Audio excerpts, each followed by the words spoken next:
Tom Lehrer's songs are treasures because they're timeless. But why are Tom Lehrer's songs timeless? Is it because they satirize eternal human problems like love and war? Is it because they're about things that never change, like a guy murdering Lincoln's assassin? Or is it because Tom Lehrer was just a comedic genius who died in 1993, leaving behind only a handful of recordings and no surviving video footage? Well, all those things are true. But there's something else that makes his songs so special. Something not quite so quantifiable. It's their spirit, their style. It's that most of Tom Lehrer's songs are less jokes and more little absurdist plays with characters and stories that he sets to music. And while his lyrics are so clever and quick and witty, his real gift is his voice acting. His ability to embody a character through his singing is what really makes his songs timeless.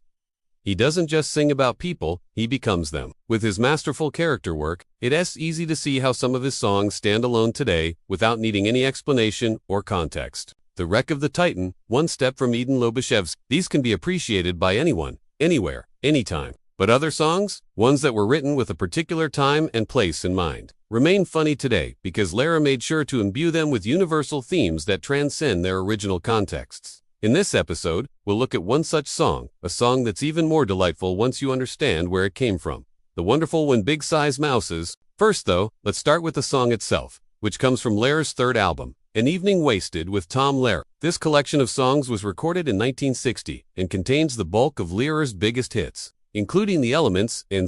The album begins with When Big Size Mouses, which opens as a jaunty sea shanty before taking a darker turn when our hero finds himself at the bottom of the ocean in a metal tube.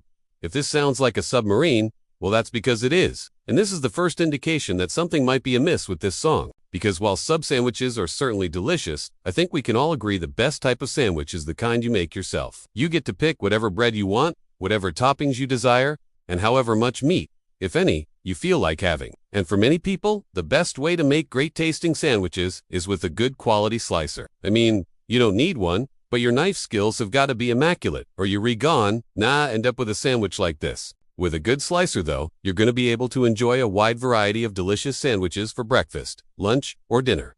And now back to the video. The Cold War had begun 2 years earlier with Stalin's death, and the relatively recent development of nuclear weapons meant there was an understandable anxiety about possible future conflicts. In America, people worried about another world war, but they also worried about a nuclear apocalypse. Talk of mutually assured destruction or MAD was widespread, and doomsday devices, whether atomic or otherwise, were a common theme in science fiction movies and TV shows. Add to that the fact that during the 50s and 60s, the U.S. Navy began developing nuclear-powered submarines, and you have the perfect breeding ground for a hilarious Tom Lehrer song about giant mutant rodents aboard a nuclear submarine. The song goes like this: When big-sized mouses leave their holes, inspired by Captain Nemo and Jules Verne, they set out to conquer land and sea, and then blow up the whole darned world between meals. They ride the tides in metal tubes. While others sleep, the big-sized mouses awake and sneak into labs where they find food, fun, and fit. Some mice become fused to tables. Others grow to prodigious size. One is quoted as saying,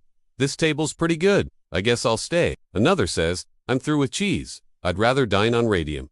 We all know what happens next, don't we? The mice blow up the sub and destroy the world. When big-sized mouses take a bite of forbidden fruit and everything turns radioactive overnight. So maybe the reason Lehrer's songs are timeless is because he loved writing about nuclear annihilation.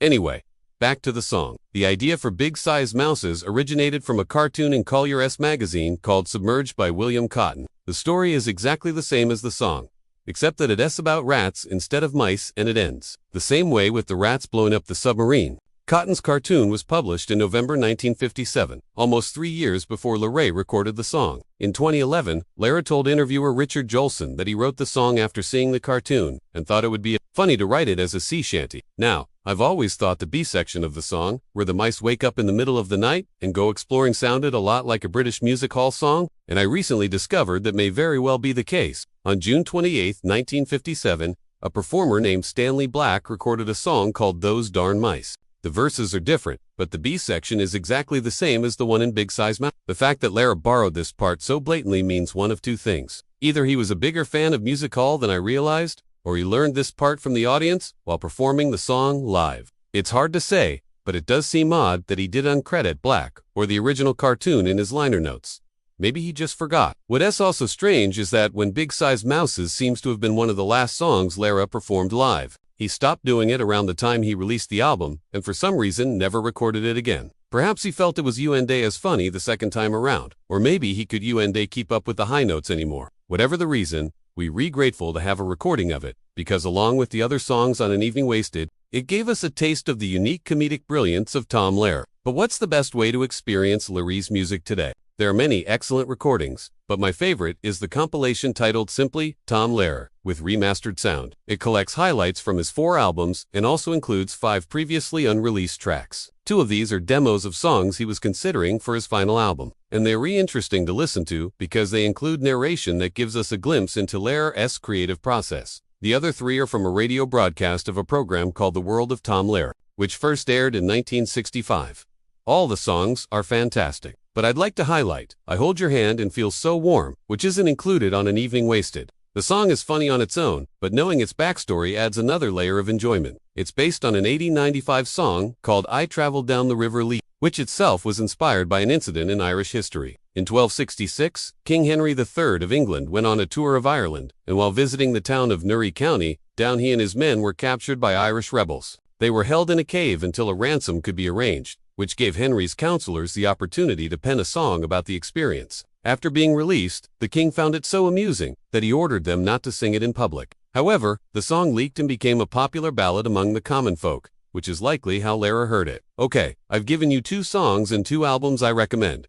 But what if you want more? Well, lucky for you, Tom Lehrer has an official YouTube channel. Every song from his 4 albums is available to watch, and many of them have videos created by fans. And if you'd like to hear more about Tom Lehrer, I highly recommend the podcast Lorelei, where Nick Weiger tells the story of Lehrer's life and career. He talks about his early childhood in New York, his time at Harvard, his work with the U.S. Army, and how his music helped shape the careers of other comedians. So if you're new to Lehrer and want to dive in head first, I think my suggestion would be to start with the podcast and follow up with a few albums. Now, I haven't done a deep dive on any of Lehreur's other songs yet, but that doesn't mean I haven't thought about them. In fact, I recently ranked them all. Would you like me to cover more of his work here on the channel? Let me know in the comments. And if you'd like to support the show, please subscribe the channel. I'll see you again next week with a brand new episode. Until then, be strong and be brave.